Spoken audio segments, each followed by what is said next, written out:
Oke, assalamualaikum warahmatullahi wabarakatuh. Ketemu lagi dengan saya Septia Wulandari. Kali ini saya akan membahas mengenai program linear atau linear programming gitu ya. Nah, apa sih yang dimaksud dengan program linear?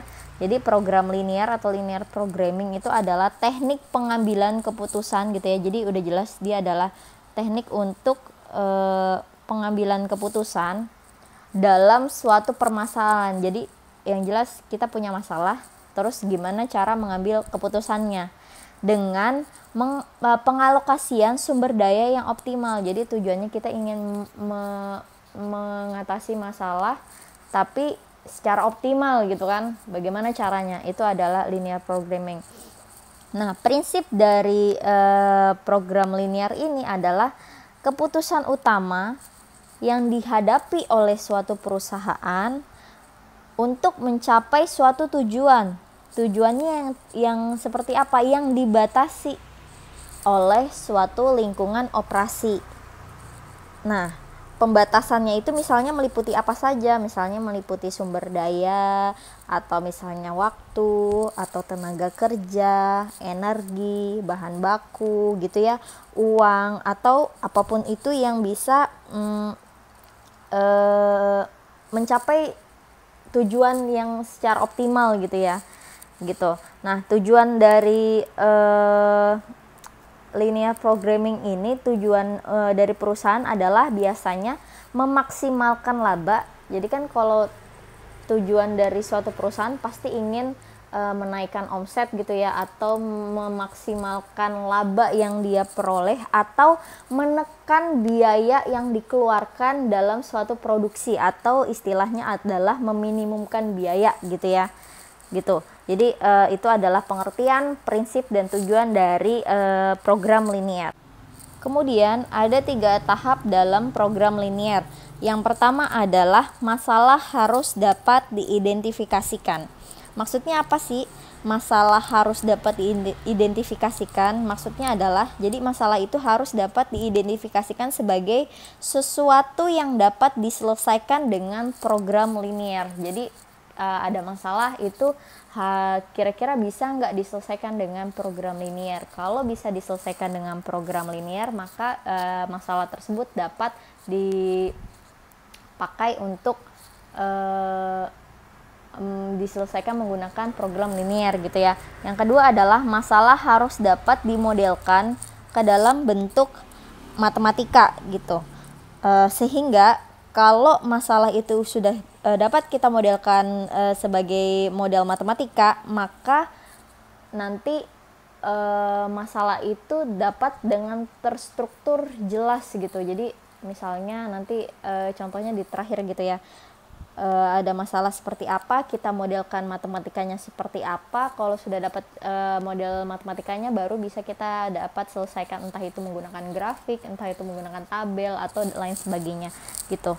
Nah, yang tahap ketiga adalah dengan model harus diselesaikan dengan teknik matematika. Karena kita sudah memodelkan, kita sudah masuk ke dalam tahap 2, yaitu memodelkan matematika, maka model matematika itu harus dapat diselesaikan dengan menggunakan teknik matematika. Tadi yang saya bilang, bisa menggunakan grafik, bisa menggunakan tabel, misalnya bisa menggunakan misalnya simplex gitu ya.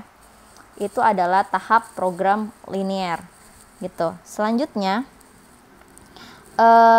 formulasi model atau langkah-langkah dalam program linear itu ada 3. Yang pertama adalah variabel keputusan. Variabel keputusan itu apa sih? Simbol matematika yang menggambarkan tingkat aktivitas suatu perusahaan. Misalnya perusahaan elektronik itu ingin memproduksi radio, katakanlah itu X1 gitu ya. Kemudian ingin memproduksi bakaran roti gitu, katakanlah itu X2. Dan dengan variabelnya itu adalah sekian jam gitu, katakanlah itu adalah variabel X3 gitu. Dimana variabel-variabel tadi X1, X2, dan X3 ini adalah lambang yang menunjukkan variabel setiap item yang tidak diketahui. Jadi kita nggak tahu nih ingin memproduksi berapa radio tadi, berapa bakaran roti, dalam jumlahnya berapa jam gitu ya. itu adalah variabel keputusannya.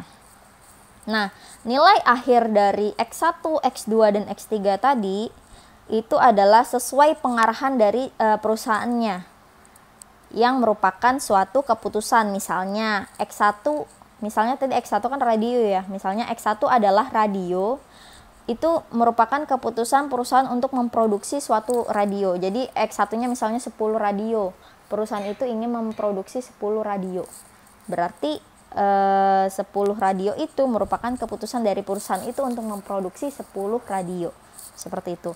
Kemudian yang kedua adalah fungsi tujuannya. Jadi fungsi tujuan itu adalah hubungan matematika linier yang menjelaskan tujuan perusahaan dalam terminologi variabel keputusan. Tadi yang saya katakan di awal, jadi harus jelas gitu. Target dari perusahaan itu ingin memaksimalkan laba gitu, atau meminimumkan biaya produksinya gitu ya.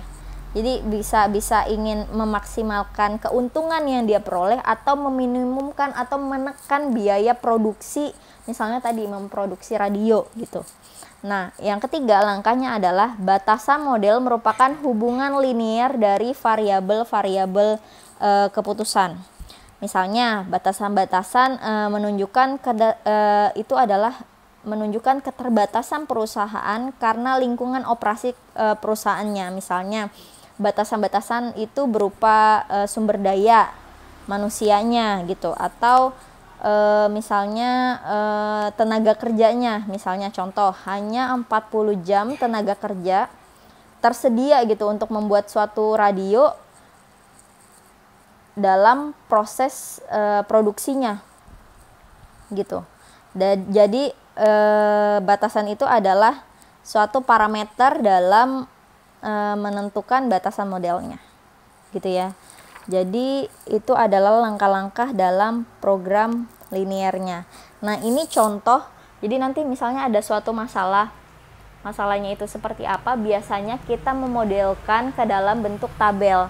Jadi nanti ada yang namanya pemakaian sumber per unit, atau juga sumber kegiatannya itu apa aja, nanti akan dimisalkan dengan suatu variabel, yaitu misalnya variabel X1, X2, X3, bahkan sampai dengan Xn gitu ya, dengan pertambahan tiap unitnya itu dimisalkan C1, C2 sampai dengan Cn gitu ya, dan kapasitas sumbernya ini biasanya berapa jam gitu, berapa banyak yang diproduksi dan lain sebagainya gitu ya.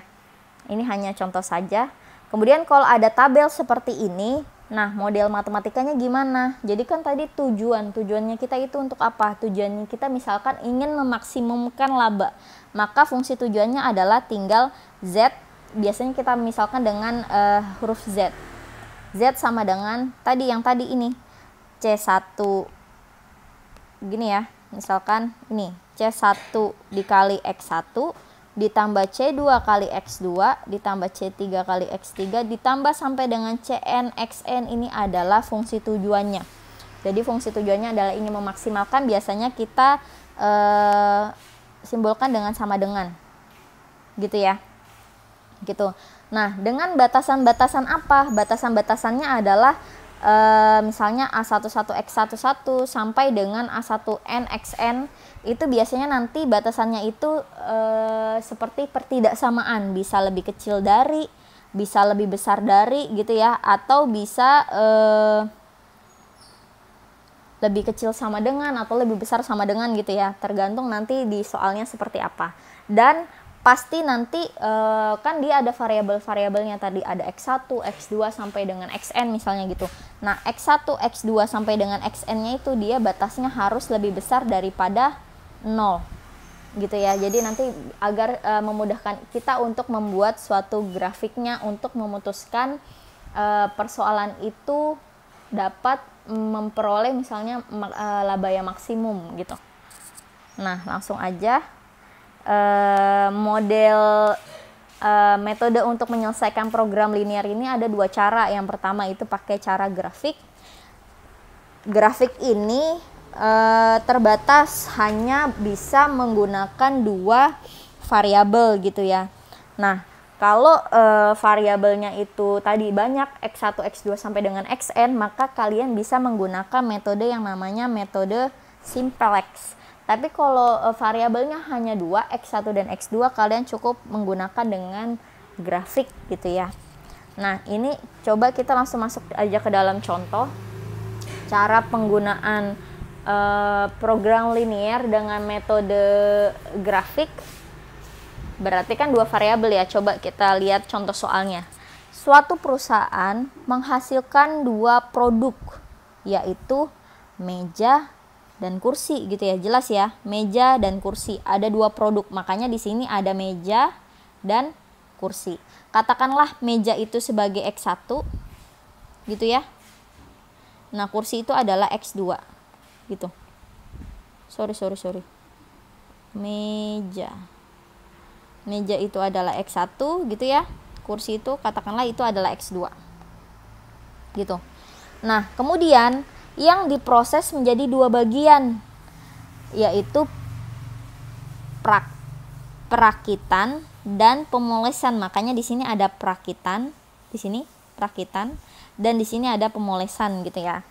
Nah, pada bagian perakitan tersedia 60 jam kerja. Perakitan ada 60 jam kerja.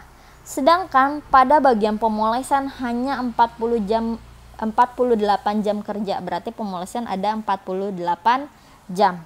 Gitu kan. Nah, untuk menghasilkan satu meja diperlukan. Nah, untuk satu meja yang ini nih. Meja ini untuk yang meja ini diperlukan 4 jam kerja perakitan, berarti 4 jam perakitan gitu ya, dan 2 jam pemolesan. Sedangkan untuk menghasilkan satu kursi memerlukan 2 jam perakitan, berarti 2 jam perakitan, dan 4 jam pemolesan. Gitu ya. Jadi kita ada suatu cerita, kita buat dulu tabelnya itu seperti apa. Nah, belum selesai nih. Laba untuk setiap meja dan kursi yang dihasilkan masing-masing. Jadi kalau untuk meja masing-masing adalah 80.000 labanya. Gitu. Dan untuk kursi labanya adalah 60.000. Gitu. Nah, ditanyakan adalah berapa jumlah meja dan kursi yang optimal dihasilkan oleh suatu perusahaan itu. Nah, ini yang harus kita cari, berapa banyak meja dan kursi agar labanya itu maksimal. Yang bisa dihasilkan oleh suatu perusahaan itu kalau dia dapat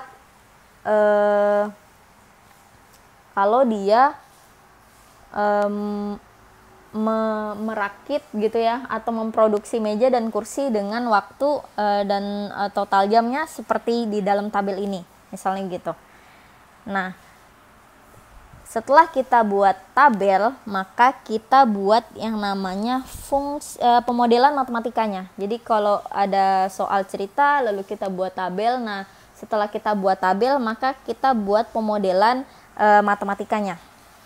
Nah, fungsi tujuannya itu adalah tadi kita balik lagi ya, berapa jumlah meja dan kursi yang optimal, berarti berapa banyak laba dari perusahaan itu peroleh gitu, sehingga menghasilkan meja dan kursi yang optimal. Berarti fungsi tujuannya adalah tadi kan Z ya, fungsi tujuan itu adalah Z. Z-nya itu apa? Z-nya itu adalah labanya berarti 80.000 meja dan 60.000 kursi gitu kan. 80.000 meja dan 60.000 kursi gitu ya. Jadi mejanya saya singkat dengan variabel M, kursinya saya singkat dengan variabel K agar kalian dengan mudah. Atau kalian boleh nulisnya gini, 8 meja plus 6 kursi. di dalam kurung gitu, misalnya dalam satuan 10 ribuan gitu, itu boleh. Atau boleh nulisnya 80.000 M ditambah 60.000 K, it's okay, nggak masalah gitu. Nah, batasan dan kendala itu biasanya kalau fungsi tujuan kan dengan tanda sama dengan. Nah, batasan kendala itu biasanya dengan lebih kecil sama dengan atau lebih besar sama dengan. Nah, kita lihat nih batasannya berarti yang ini perakitan dan pemolesan. Perakitannya apa? Berarti 4 meja ditambah 2 kursi. Kalau ingin menghasilkannya maksimum, maka harusnya total jamnya itu di bawah dari 60, ya kan? Kalau membuat suatu kursi dan meja di perakitan itu lebih dari 60, maka berarti biaya yang harus dikeluarkan untuk membayar karyawan lebih besar dong. Makanya harus lebih kecil dari 60. Maka pemodelannya menjadi 4M gitu ya. 4 meja ditambah 2 kursi harus lebih kecil dari 60 gitu. Gitu ya, 4 meja ditambah 2 kursi harus lebih kecil dari 60. Nah, gimana dengan pemolesan? Sama seperti tadi, berarti 2 meja ditambah 4 kursi lebih kecil dari 48 gitu ya. Jadi 2 meja ditambah 4 kursi harus lebih kecil dari 48 jam.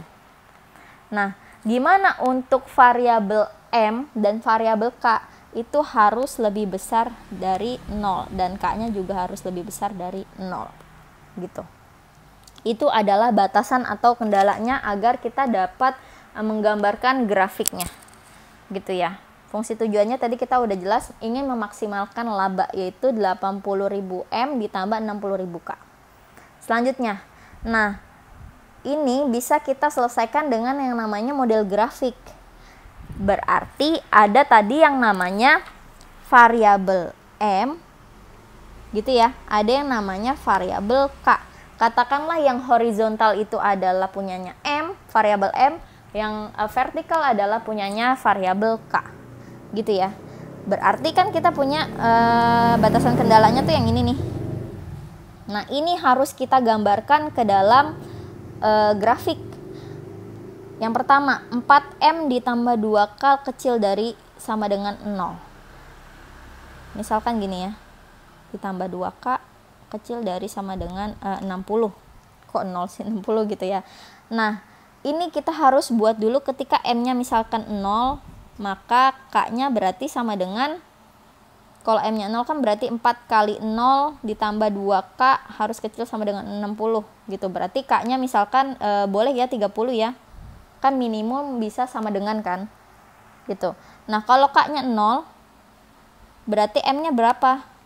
Kalau K-nya 0 berarti M-nya tinggal 60 dibagi 4 gitu kan, berarti sama dengan berapa? 15 ya, 15 iya nggak?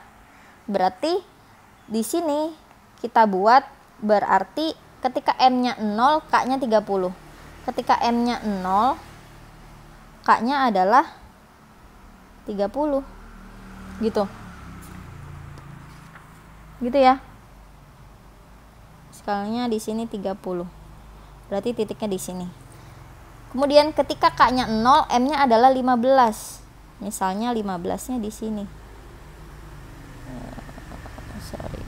gitu. Maka kita tinggal buat yang namanya kita buat garisnya dari persamaan pertama tadi. Misalkan ini garisnya gitu. Nah, diminta tadi harus lebih kecil sama dengan 60. Berarti kan titiknya ada di 0,30 dan 0,15 kan? 15,0 dan 0,30. Berarti 0,0 kan adanya di sini nih. Kita masukkan, ketika M-nya 0, K-nya 0, maka benar nggak sih 0 itu kecil dari sama dengan 60? Benar kan? Maka garisnya adalah diarsirnya ke bawah ya. Gitu. Nah, kemudian untuk yang kedua, Untuk yang kedua, misalkan warna biru gitu. Nah, yang ini nih, misalkan yang ini. 2M ditambah 4K kecil dari sama dengan 48. Ketika M-nya 0, berarti nilai K-nya berapa? Tinggal 48 dibagi 4, 12 ya. Gitu. Jadi M-nya dimasukin ke dalam persamaan yang atas ini, maka K-nya berarti tinggal 48 dibagi 4 adalah 12. Kemudian ketika K-nya 0, maka M-nya berapa? Ketika K-nya 0 berarti tinggal 2M sama dengan 48. Berarti M sama dengan 24. Gitu ya. Berarti 0,12 gitu, misalkanlah katakanlah 15 di sini berarti 12 di sini. Gitu. Dan 0 K-nya 0, M-nya 24. K-nya 0, M-nya 24. Katakanlah 24 misalnya di sini. Gitu. Maka kita gambar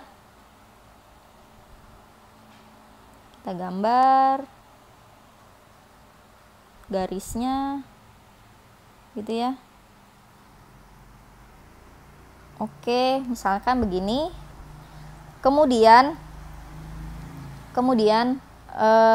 kita lihat lagi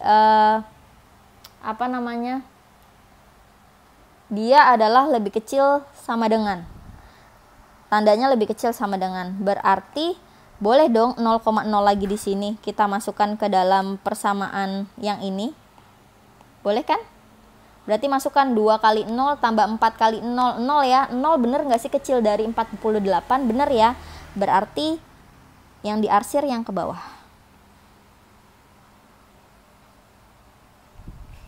Gitu ya. Kemudian yang ketiga batasannya adalah M-nya lebih besar dari 0. Misalnya saya ganti warna hijau gitu. M-nya lebih besar dari 0. M lebih besar dari 0. M kan yang ini nih, yang horizontal, yang ini nih. Dia mintanya lebih besar dari 0, berarti arsirnya ke atas ya. Gitu. Dan yang keempat, dia mintanya adalah misalnya ungu gitu. K-nya lebih besar dari 0. K-nya itu kan yang vertikal, yang ini nih. Maka kalau lebih besar dari 0, maka yang ke kanan ya. Begini. Begitu. Nah, berarti daerah yang memenuhi semua keempat batasan atau kendala ini adalah yang mana? Berarti daerah mana yang memenuhi keempat itu? Daerah yang memenuhi keempat itu adalah yang ini. Ya kan? Gitu. Maka nanti ketemu yang namanya adalah daerah hasil atau nanti laba maksimumnya itu ada di daerah ini yang tadi saya warnakan hitam. Itu adalah daerah keputusannya ya. Nah, di dalam daerah keputusan itu ada yang namanya titik kritis. Titik kritis itu yang mana? Kan ini nanti ada yang namanya perpotongan ya. Nah, ini namanya titik kritis. Perpotongan ini, dan yang ini. Ini adalah yang dinamakan titik kritis. Berarti kita harus cari dulu perpotongan di antara dua grafik ini. Tadi kan grafiknya itu di antara 4M gitu ya, ditambah 2K kecil dari 60. Dan 2M ditambah 4K kecil dari 48. Kita harus mencari berapa sih nilai dari M dan K, titik kritis dari perpotongan dua grafik itu, maka kita samakan penyebutnya. Misalkan ingin menghilangkan M-nya, berarti ini kita kalikan 2, yang atas kita kalikan 1. Maka menjadi 4M ditambah 2K itu adalah misalkan sama dengan 60 gitu ya. Kemudian yang bawah berarti 2 kali 2 adalah 4M ditambah 4 kali 2 adalah 8K sama dengan 48 kali 2 berarti adalah 96 gitu, dikurang 2 dikurangin 8 adalah minus 6K, sama dengan 60 dikurangin 96 adalah minus 36. Bener gak tuh? Berarti K-nya adalah 6. Kalau kita udah dapat K-nya 6, berarti kita masukkan ke salah satunya aja. Sorry, ini jadi sama dengan ya. Sorry, saya hapus dulu. Ini boleh jadi sama dengan. Itu untuk kita memudahkan aja untuk mencari titik kritisnya. Gitu ya. Berarti kita tinggal memasukkan ke dalam salah satu persamaan yang ini. Misalkan saya ingin memasukkan yang persamaan yang bawah, berarti jadi 2M ditambah 4 dikali K-nya 6 sama dengan 48 gitu. Berarti 2M ditambah 24 sama dengan 48. 2M sama dengan 48 dikurangin 24 ya. Berarti M sama dengan 12. Berarti ini nilainya adalah 12,6. Ya, titik ini. Gitu. Nah, kalau titik ini itu adalah 0,12, yang ini adalah 0,0, yang ini adalah 15,0. Gitu. Berarti kita punya 1 2 3 4 titik kritis. Itu yang nanti kita akan uji mana yang memberikan laba yang paling maksimum. Gitu ya. Next, berarti kita tambahkan new slide gitu ya. Berarti ada 4 titik tadi, apa saja? 0,12 gitu ya. Kemudian ada lagi 0,0, kemudian 12,6 dan 15,0. Mana yang memberikan laba yang paling maksimum?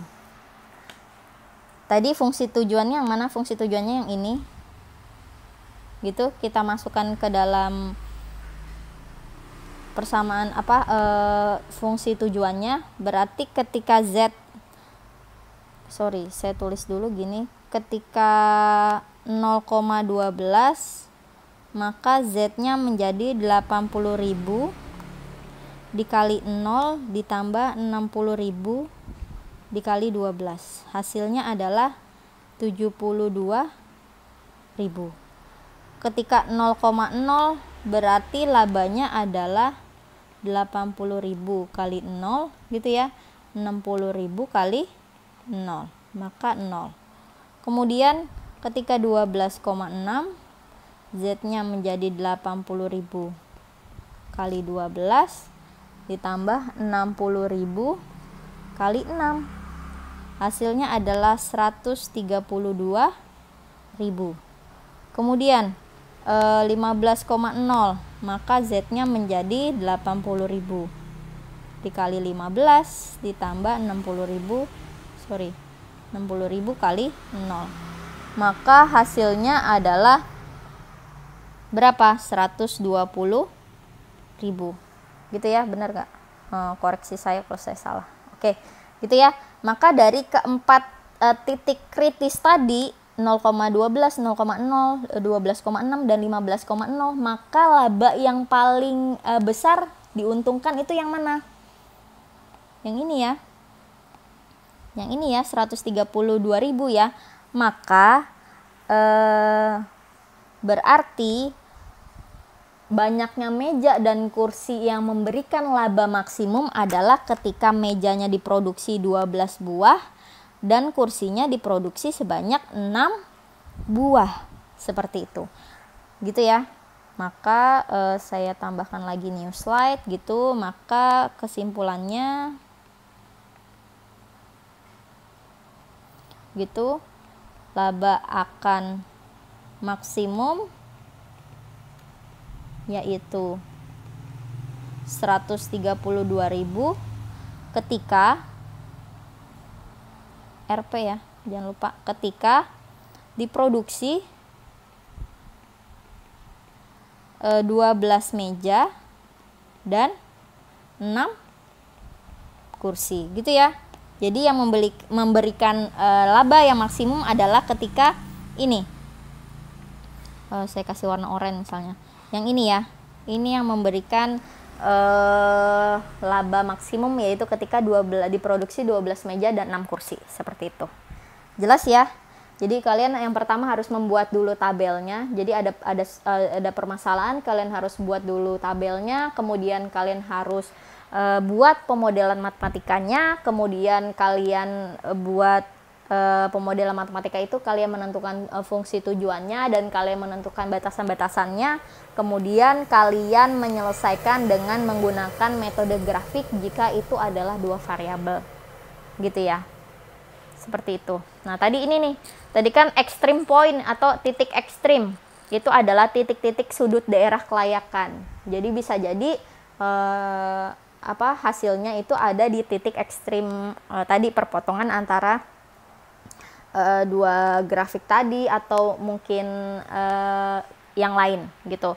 Terus ada yang namanya invisible solution, itu tidak ada solusi karena tidak semua kendala terpenuhi. Itu yang kemarin minggu kemarin kita pelajarin. Kalau misalnya ternyata nggak ada semua yang memenuhi, berarti gimana Bu? Berarti tidak ada solusinya, atau invisible solution gitu ya. Atau unbounded solution. Jadi solusi yang disebabkan karena fungsi tujuannya itu dibuat tanpa batas dan melanggar fungsi gejala. Bisa jadi karena nggak ada batas-batasan. Jadi kan ada batasan masalahnya ya, ada batasan di dalam pemodelannya. Kalau nggak ada batasannya, bisa jadi itu melanggar fungsi gejalanya. Makanya unbounded solution, solusinya itu tidak terbatas gitu. Atau redundancy, terjadi karena adanya kendala yang tidak mempengaruhi daerah kelayakan. Bisa jadi redundancy gitu. Atau alternatif optima, yaitu solusi yang tidak memberikan nilai yang unik. Jadi solusinya itu bisa jadi nggak cuma satu gitu, tapi banyak, atau ada beberapa, atau dua, atau tiga gitu ya. Ini terjadi bila garis fungsi tujuan berhimpitan dengan garis salah satu fungsi kendala. Bisa jadi grafiknya itu berhimpitan. Jadi grafik yang satu, kendala yang satu dengan kendala yang lainnya itu bisa sama. Nah, kalau seperti itu berarti solusinya adalah alternatif optima. Gitu ya. Jadi solusinya itu banyak, nggak cuma satu. Seperti itu ya. Nah, ini ada contoh lagi, ada contoh kedua. Misalkan perusahaan sepatu membuat dua macam sepatu. Yang pertama itu merek I1 dengan solnya itu karet, dan merek I2 dengan solnya itu adalah kulit. Jadi ada dua macam sepatu ya.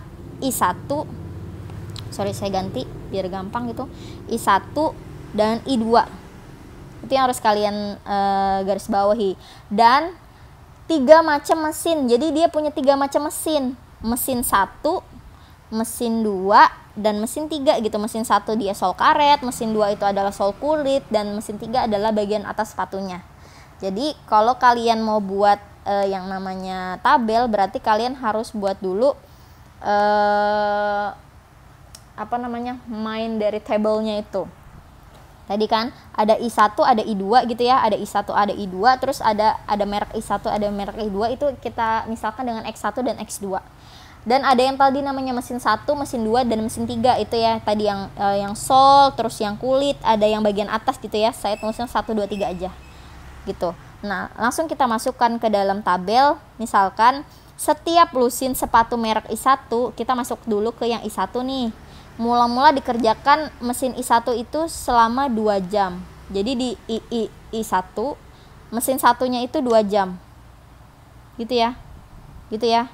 Nah, kemudian tanpa melalui mesin 2 terus dikerjakan di mesin 3 selama 6 jam.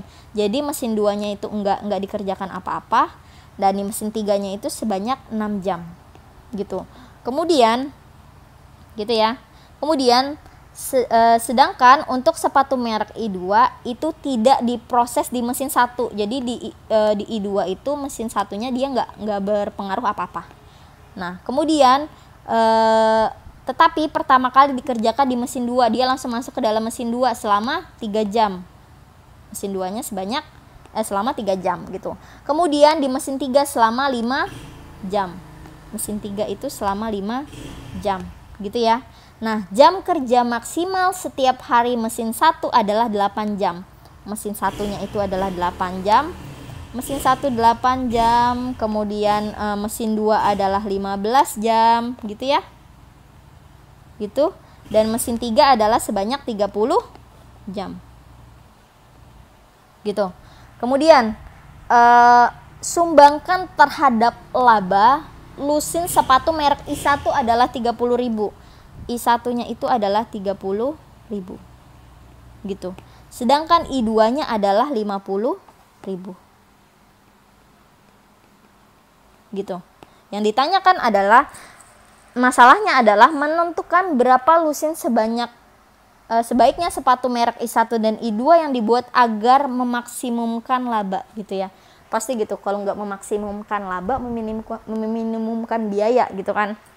Nah, gimana nih kita memaksimumkan laba dengan tadi kendala-kendalanya itu seperti itu, yang di tabel ini yang udah kita buat. Nah, berarti kalau kita udah buat tabelnya, maka kita buat dulu fungsi pemodelan matematikanya. Yang pertama adalah fungsi tujuannya. Tujuannya tadi adalah ingin memaksimumkan biaya. Memaksimumkan laba ya. Yang ini ya, ingin memaksimumkan laba. Berarti labanya itu yang mana? Labanya itu yang ini. Nih, yang ini. Berarti fungsi tujuannya adalah Z sama dengan berapa? 30.000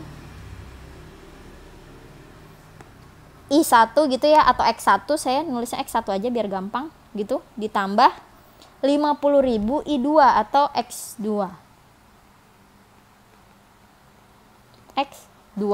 gitu ya, gitu. Itu adalah fungsi tujuannya. Nah, gimana untuk batasan kendalanya? Nah, batasan kendalanya berarti yang mana? Yang mesin-mesinnya itu, mesin 1, mesin 2, mesin 3. Berarti yang pertama yang mana? Yang ini kan, 2X1 ditambah 0X2 itu harus kapasitas maksimum berarti paling banyak 8. Berarti boleh dong lebih kecil dari 8 gitu kan.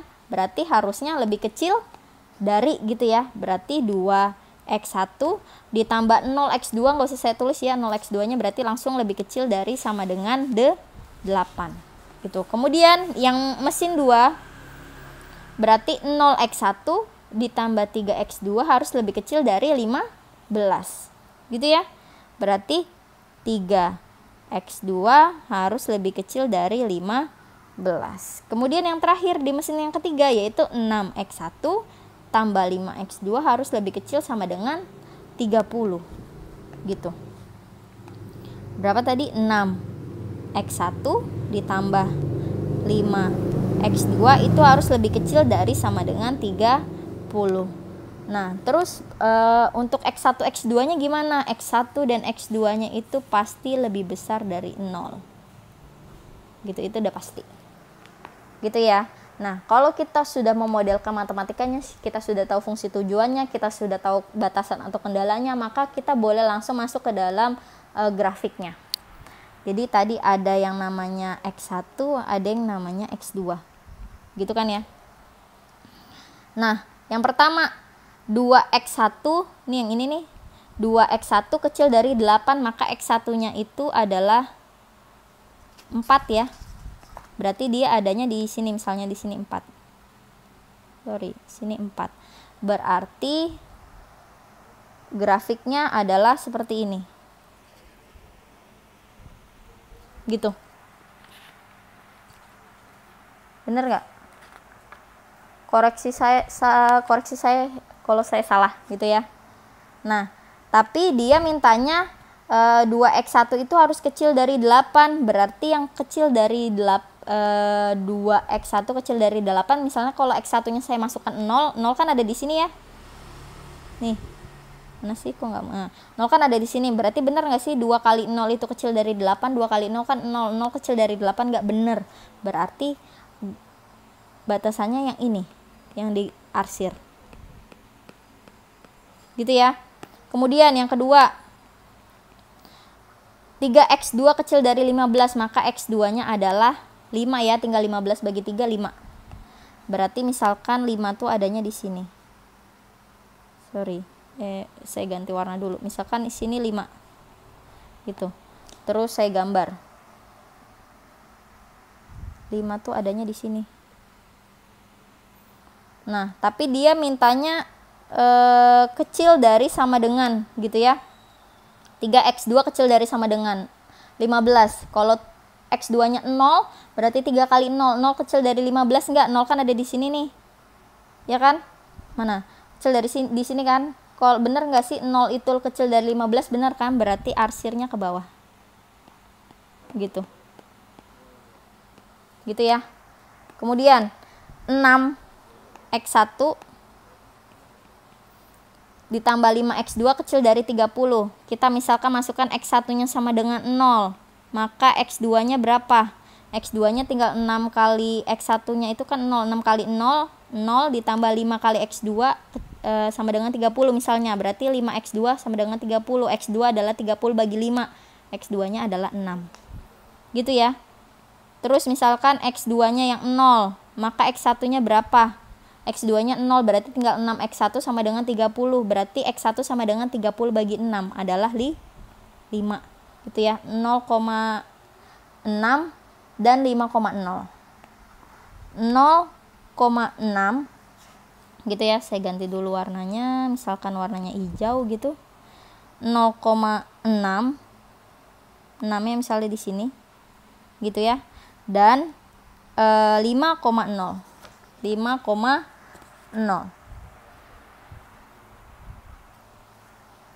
kebalik kan nih saya. X1-nya 0 berarti X2-nya 0 berarti X2-nya 6 ya. Bener ya? X2-nya 6. Sorry, kebalik saya. Sorry.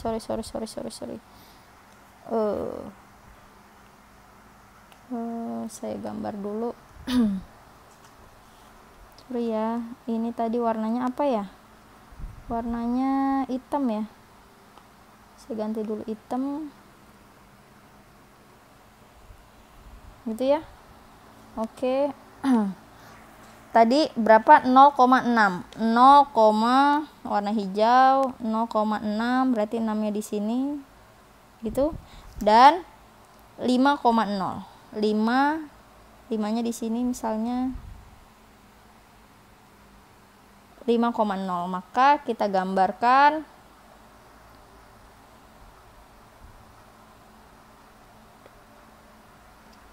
gitu.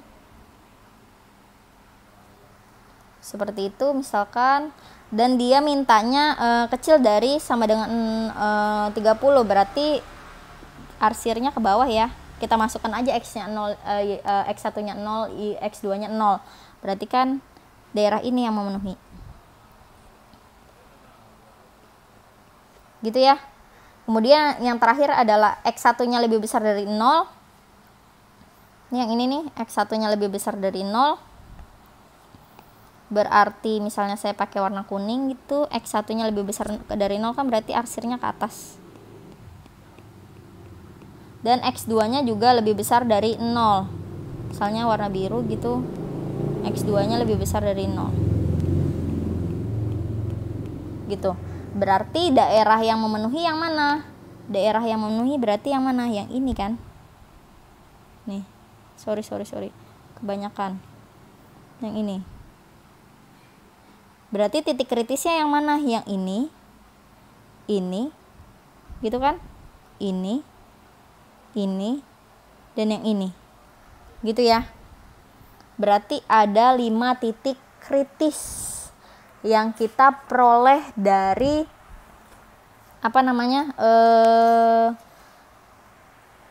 soal atau permasalahan 2 gitu ya. Berarti kita harus tahu dulu yang ini yang saya warnain kuning ya, yang ini dan yang ini nih, kita harus tahu dulu itu perpotongannya di mana. Nah, yang kuning pertama itu adalah perpotongan antara yang warna hijau dan yang warna ungu. Yang warna hijau tadi punyanya siapa? Yang warna hijau tadi punyanya yang ini kan?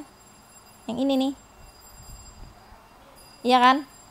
Yang hijau adalah yang kuning pertama ya adalah punyanya 6x1 gitu ditambah 5x2 sama dengan 30.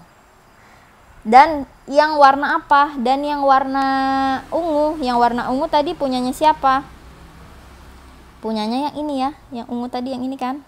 3x2 kecil dari 15. Jadi 3x2 sama dengan 15. Gitu. Ini kita samakan penyebutnya. Misalkan yang atas saya kalikan 5, yang bawah saya kalikan yang atas saya kalikan 3, yang bawah saya kalikan 5, maka menjadi berapa? 18x1 ditambah 15x2 itu sama dengan 90 gitu ya. Terus 15x2 itu sama dengan berapa? 75, maka tinggal dikurang, berarti 18x1 sama dengan 15 gitu. Berarti x1 nya sama dengan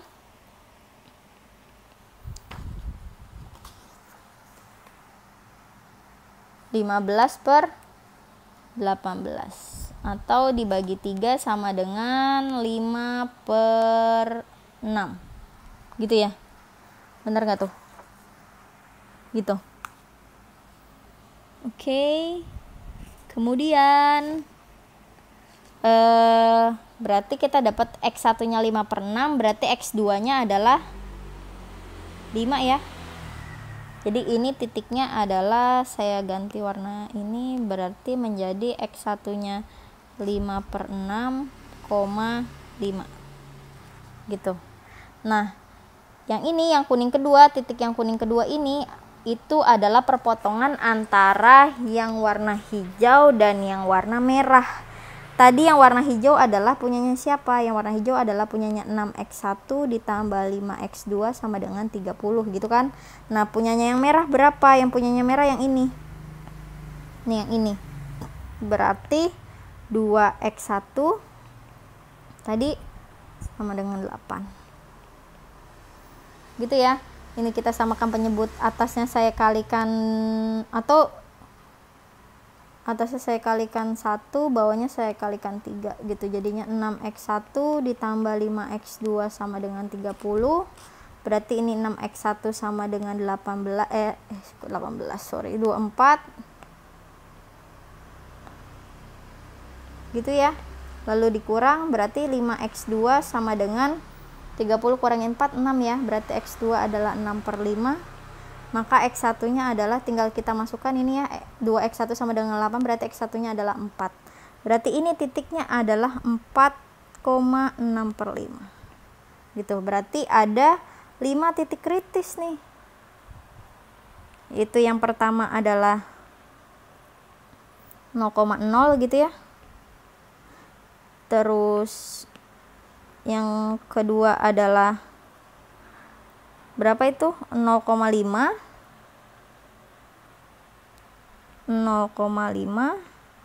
Yang ketiga adalah 5/6,5.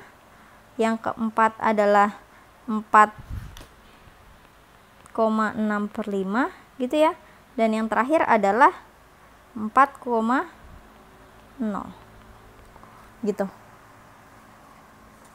Oke, kalau sudah baru kita masukkan ke dalam fungsi tujuannya. Z-nya. Z-nya tadi adalah 30.000 X1 ditambah 50.000 X2. Berarti 30.000, X1-nya 0 ditambah 50.000. X2-nya adalah 0. Maka hasilnya adalah 0. Kemudian yang 0,5 berarti 30.000 dikali 0 ditambah 50.000 dikali 5 gitu. Hasilnya adalah 250.000. Yang ketiga 30.000 dikali 5/6 ditambah 50.000 dikali 5. Maka hasilnya berapa? 30.000 dibagi 6 adalah 5.000. 5.000 kali 5 adalah 25.000. 25.000 ditambah 225. Bener gak? 25.000 ditambah 225 berarti 250.000 ya. Gitu. Kemudian yang ini 4,6/5 adalah 30.000 dikali 4 ditambah 50.000 kali 6/5 gitu ya, bener nggak? Maka hasilnya berapa? Hasilnya adalah 30.000 kali 4 adalah 120.000. 120.000 ditambah 60.000 berarti 180.000 gitu. Cek lagi kalau saya salah nanti ya. Z nya yang ini adalah berarti 30.000 dikali 4 ditambah 50.000 kali 0, 120.000. Cek lagi nih, saya ada yang salah nggak ya? 30.000 dibagi 6 itu 5. Oh, ini 5 kali 5 250.000 ya. Sorry. 250.000 ditambah 25.000 berarti 200. Saya hapus dulu. Sorry, ini salah. Harusnya 275.000. Ya nggak? Cek lagi kalau saya salah. Ya, berarti laba maksimum yang diperoleh adalah ketika ini kan laba maksimum yang diperoleh ya kan, ketika X1 nya adalah 5/6 dan X2 nya adalah 5 gitu. Maka laba maksimum yang diperoleh sebesar 275.000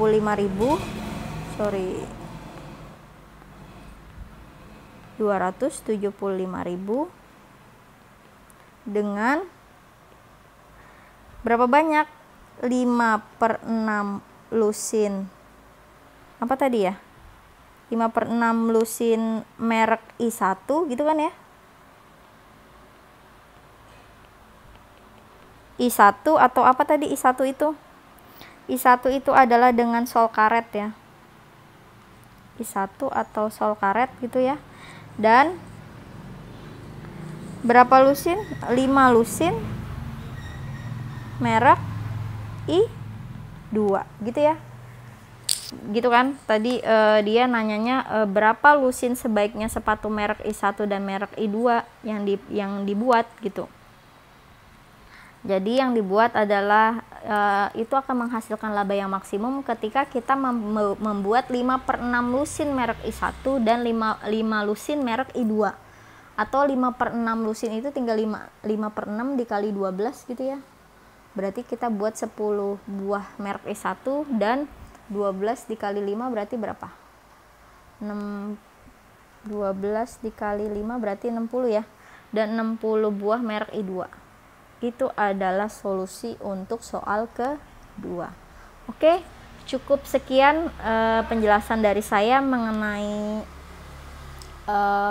program linear dengan metode grafik gitu ya, masih dengan 2 variabel. Nah, selanjutnya kita akan membahas program linear dengan lebih dari 2 variabel, yaitu kita bisa menggunakan metode simplex. Oke, cukup sekian dari saya, semoga membantu dan bermanfaat untuk kalian. Wassalamualaikum.